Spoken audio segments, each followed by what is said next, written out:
Hey everybody, thanks for joining me today. It's Mark with another episode of In the News. That's all the news for independent paint retailers. Today we're looking at earnings. That's from Sherwin-Williams, PPG and Masco. It's August 21st, 2023. Let's get into it. Starting off with Sherwin-Williams, the world's largest paint manufacturer, reported that consolidated net sales had increased 6.3% in the second quarter. That's to a record $6.25 billion in sales for 3 calendar months. Sales from stores in the United States and Canada open for more than 12 calendar months increased 9.5%.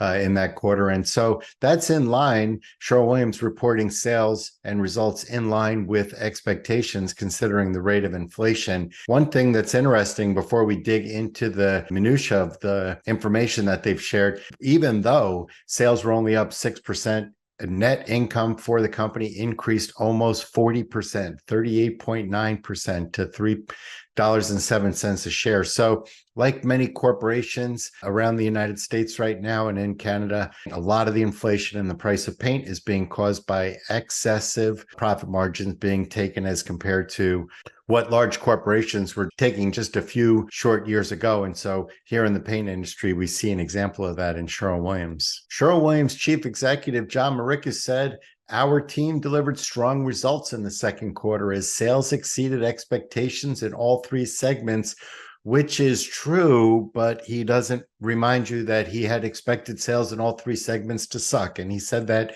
at the end of his first quarter presentation, that they were not looking forward to particularly good sales. And so they met basically expectations. Their sales are flat. They're basically moving up at the rate of inflation. If John Morikis wants to claim victory for that, I suppose he can. Gross margin, Morikis went on to say, improved to 46%. So now Sherwin-Williams, the largest paint manufacturer in the world, is making more gross profit margin than most small independent paint retailers I know. Where they are having some success now, digging into the numbers a little bit. In our reportable segments, growth in our paint stores group was led by double-digit percentage growth in protective and marine, commercial, and property maintenance. The announcement went on to share. So there are some parts of Sherwin-Williams business that are doing well, growing more than the rate of inflation. In residential repaint, sales were up high single digits, so that's somewhere in the 7, 8, 9% range, according to the announcement. That's the market segment where most independent retailers compete with Sherwin-Williams on an everyday basis. And so Sherwin-Williams lost a tremendous amount of volume in this category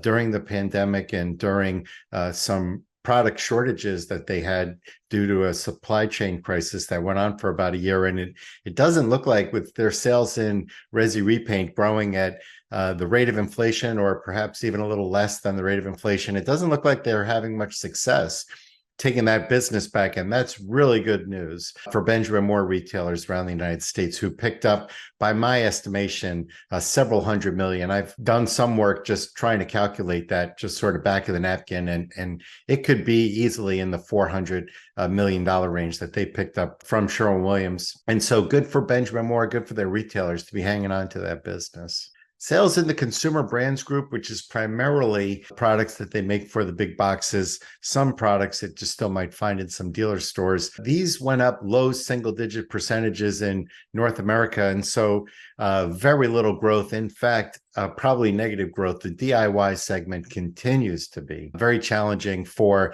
the nation's largest paint manufacturer. And as you're going to see in a few minutes, the same thing applies to Pittsburgh and Masco. I've had dealers reach out to me and ask me why it is that I call out Sherwin-Williams Chief Executive John Morikis from time to time in my blog. And here's an opportunity for me to show you why that is.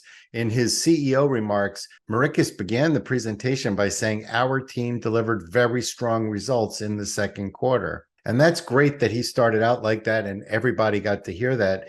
But now that I am approximately, having moved halfway through the presentation and getting into the analysis of the actual accounting that the company reports, that's the narrative as well as the actual accounting and financial disclosures, right here in their own narrative, consolidated net sales increased primarily due to selling increases. And so that doesn't sound like particularly strong results to me.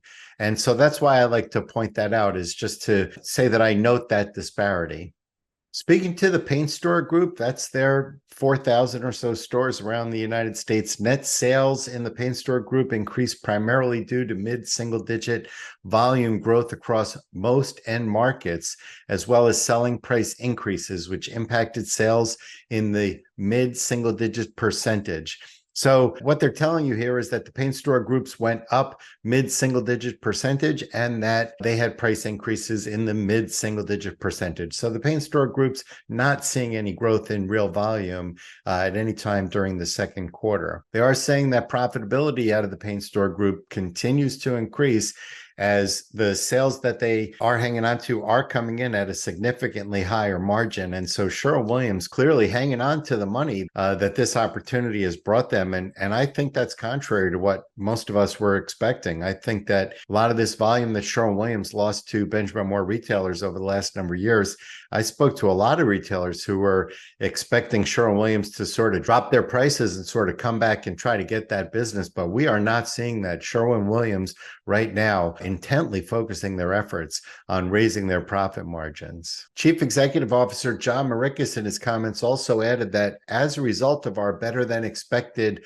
first half results and our current visibility into the second half, we are increasing our sales and earnings guidance for the full year. At the same time, our second half comparisons remain challenging, and demand is likely to vary widely by region and end market, leading us to focus even more intensely on our new account and share of wallet initiatives. In the paint store group, we expect demand to remain solid in commercial, property maintenance, protective, and marine and residential repaint. I'm not so sure that it's so solid in residential repaint now, John, but okay. We expect new residential demand to remain soft due to continued slowing of completions, though share gains should enable us to outperform the market. In the consumer brands group, North American DIY demand remains soft. We talked about that a little while ago, and that's the end of the quote. And so Sherwin-Williams seeing sort of a mixed bag. I don't generally provide much coverage to Sherwin-Williams High Performance or other divisions, coil coatings, but it looks to me right now like, generally speaking, the part of their business that competes with, sort of your typical independent paint retailer is performing adequately enough. Here's the part where they forecast into the future that I always find interesting. As for our guidance, we expect 2023 third quarter consolidated net sales to be up or down a low single-digit percentage. So basically somewhere in the neighborhood of flat to down a little bit in terms of actual revenue, because you're still going to be facing up against some inflationary numbers. Some of these price increases were within the trailing 12 months. And so basically what they're telling you is that things continue to look flat, at least for the next couple of quarters. And so a little bit of choppy waters for the nation's largest paint manufacturer, nothing that I would be overly worried about if I was John Mauricas in terms of their sales performance. It seems like profitability is on the rise. I would be more concerned with their debt load than anything else, but right now they seem to be holding their own. So let's move on to PPG. Before I get into PPG's results, I wanted to start by just saying you'll notice that I don't make the same commentary on PPG's announcements as I do on Sherwin-Williams regarding their transparency and their efforts to be direct in their presentations. And to that point, when you log into a PPG financial results presentation, right from the first page, you get everything you need, or a really good start or a good idea on how the company is performing without any sort of narrative or attempt to obscure that. And so PPG reported net sales for the quarter of just under $5 billion. That's up 4%. And like Sherwin-Williams, they are seeing significant increases in profitability. We're going to talk about that in a second. But here's what I love about the PPG presentation. Of the increased revenue of 4% that the company reported, 6% of that was due to price. So in other words, the company is actually telling you transparently they had a 2% decrease in total gallon volume. And that's because the company claims that sales have been impacted by softer global economic activity and a slow recovery in China, which obviously is not all that relevant to most of the dealers listening. And so one of the things that I like about these presentations is they're really straightforward in their sort of red light, yellow light, green light. And so let me share some of the green lights that the company spoke about that they see on the horizon. They do see, like Sherwin-Williams, they're seeing some advancements in some very specialty coating. Aerospace is starting to recover, and they're seeing a big backlog there. And PPG makes a tremendous amount of money out of that division. They're also seeing higher profitability. Costs are coming down for these big manufacturers. It's costing them less to make a gallon of paint than it did a year ago, even though they're charging more for it. And so they're really making a fortune. There's plenty of raw material available to them. So that is now considered a green light. That problem, at least for PPG, is behind them. And I think for the whole industry, it would seem that the alkyds, which was sort of the last bit of the supply chain issues that failed to recover because of that fire in Columbus, it seems that has come back online. And for the most part, everybody seems to be able to get all the products that they need. A couple of things that they're watching in the United States, particularly of interest, is U.S. consumer spending. PPG and Sherwin-Williams both saying that they're very concerned prospectively for consumer spending in the United States. That's not necessarily to say that that will impact independent retailers, but it's certainly interesting that these two companies who are at least well invested in the process of sort of understanding their business. These are multi-billion-dollar industries who are getting good information on the economy when they're making these forecasts. And so that is something that they're sharing that is of concern. And we're still at full employment or very close to it. I don't want to apply any sort of knowledge or being an economist here, but we all know what's going on. It's very hard to find people right now. And so that obviously could have some effects perhaps on inflation, but that could mean, more better times for independent retailers who are selling paint, hopefully to people who are working and making money. The red lights for PPG, they are very concerned about the U.S. housing market, the new construction, and this is a part of the market that PPG and Sherwin-Williams are both heavy players in.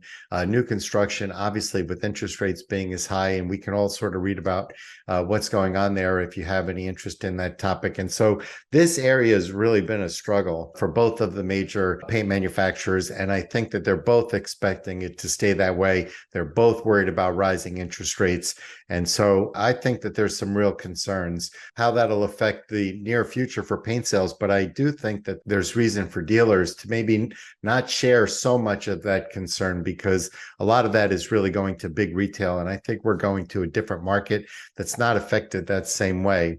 We're not as dependent, independent retailers are not nearly as dependent on that new construction and new housing market. And so the company does a nice job of breaking down all of their segments and how they performed by segment in a really clear way. I really appreciate this as somebody reporting on these earnings. I'm sure that all of the analysts and journalists who cover them appreciate what a good job PPG does in this regard. I skip most of them. Again, automotive refinish and aerospace, generally speaking, is just not the area that I cover. But architectural paints in the United States, we're up low single digits, and they are expecting low single digit increases for the next quarter as well. And so low single digits, when you pull out the inflation, means they continue to expect a decrease in volume somewhere in the 2 or 3%. Industrial coatings is a good category to report from PPG because they do separate out from the automotive OEM and their packaging coatings. And so the industrial is more in line with what paint retailers understand, sort of epoxies and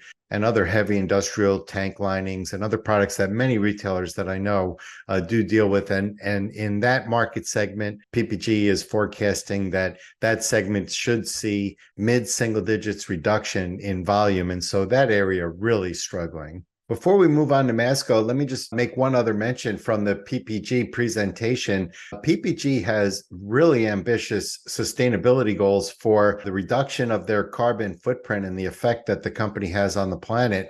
And they have a very ambitious plan in place to reduce that significantly by 2030. To that point, the company announced 50% reductions in some types of carbon emissions and 30% reductions in other types of carbon emissions, which get measured as part of validating their goals. In addition to that, the company is seeing a 15% reduction in water use at their priority sites, as well as 25% reduction in waste. And so I applaud PPG for not just the actual accomplishments, but I applaud the company for putting this front and center right when you have the attention of the financial community and all the journalists that cover the company. They put the environmental impact right front and center. And I have a lot of respect for that. Though I have problems with the way the company treats their independent retailers. In this regard, I find them to be a good corporate citizen. I'm beginning to understand that I have responsibility, just as somebody in the channel, to talk about the effects that paint has on the earth and on the environment of the earth. And listen,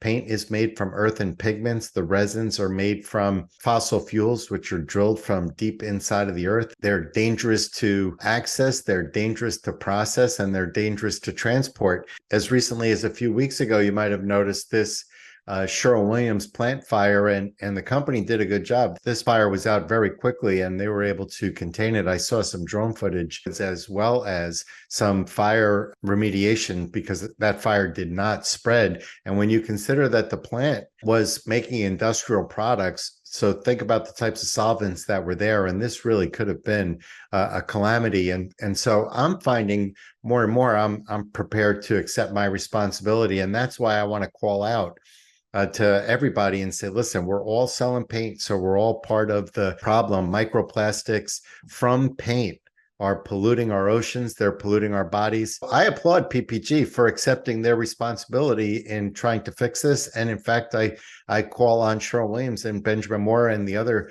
large manufacturers to start reporting their effects on the environment in so transparent of a way as PPG, so that we can all keep track of how they're doing to make the paint making process less harmful to the earth. And so moving on to Masco, and Masco, we have to be careful, because even though they are the owner of Behr, that is the brand, that is the exclusive paint brand of the Home Depot, there are other pieces of Masco.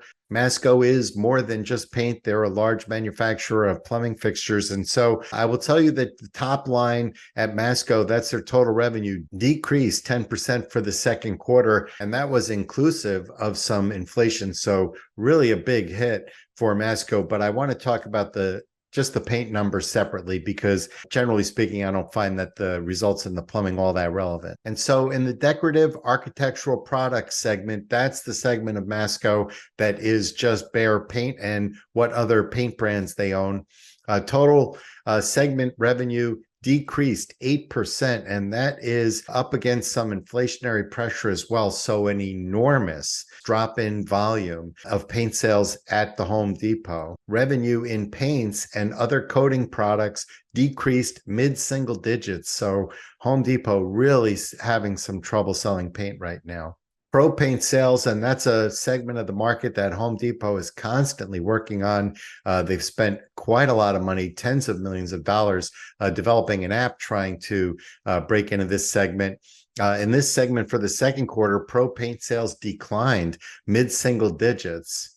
And so even though they are claiming some of that was up against a very large comp, and I do understand that those can be difficult comparisons at times, but still, considering the inflation, for Home Depot to have had a sales decline in this category, that's just not something that other manufacturers are really seeing. So that's a sign of trouble selling paint to professional painters at Home Depot. In DIY, the company reported that paint sales declined low single digits, and then you take inflation off of that. So again, even at the DIY level, Home Depot really struggling to sell paint. Home Depot, in fact, reporting that unlike Sherwin-Williams and unlike PPG, operating profits were down significantly, impacted by the lower volume. And some of that was partially offset by that creeping higher in prices due to inflation, but not enough. Masco really having trouble selling paint and having trouble making money doing it. For For the remainder of the year, Masco is forecasting an 8 to 10% decrease in sales for the third quarter. And so continued red ink, I think, for Masco for the coming couple of months. I don't think that this is something that's just in paint I'm speaking to. And I don't think that this is the sort of outcome that any other manufacturers are expecting, certainly not the ones that are selling in the segments where independent paint retailers play. And so really some hard times. And this lines up with what Sherwin-Williams and PPG both reported. You recall Sherwin-Williams Consumer Brands Group, that's the division that sells products to Home Depot and to Lowe's. So obviously Home Depot just in general is struggling to sell paint. And one final thought, I get a lot of questions from retailers about the value of this information and how we can get better information that would allow for better comparisons directly with other dealers of the independent network. Dealers ask me frequently why I don't report on information more directly from our network or results from Benjamin Moore. And the truth is that information is just impossible to come by. Benjamin Moore is under no obligation to report that. They're owned by Berkshire Hathaway, and as a result, their earnings are just reported with the sort of the division that they're in. In the second quarter of 2023, that division that Benjamin Moore is in, inside Berkshire Hathaway, reported sales of $92 billion. It's likely that only 400 or 500 million of that was Benjamin Moore. So just an infinitesimal amount, nothing that you can use there that would be of any value to understanding the macroeconomics. And so the information, without that obligation, the information doesn't exist. And I don't necessarily blame Benjamin Moore. If I was CEO Dan Calkins, I'm not sure that I would be sharing my secrets unless I was forced to, as PPG and Sherwin-Williams are. And so I understand that, but that doesn't mean that there isn't other information that the company possesses that they couldn't share with their dealers that would help them compare themselves to, at the very least, each other. Benjamin Moore likely pays for research and understands market conditions well, and they certainly understand their own sales data. And so even information regarding product mixes so that one Benjamin Moore retailer can compare themselves to others in their region on how much premium product, how much super premium product, how much floor paint are you selling? Any of those comparisons make it possible for a dealer to sort of mark their business for places where they can do better. And so this information would only help Benjamin Moore because it would only help the channel. And I do think that there are some ways that Benjamin Moore could make that information available. So anyway, that's it for this week. Like, subscribe, let me know what it is you want to write about there. Shoot me a text, send me an email, let me know what you want to hear about next. I do have a new format of podcasts coming out, something new I'm trying that allows me to make them a little faster and a little easier.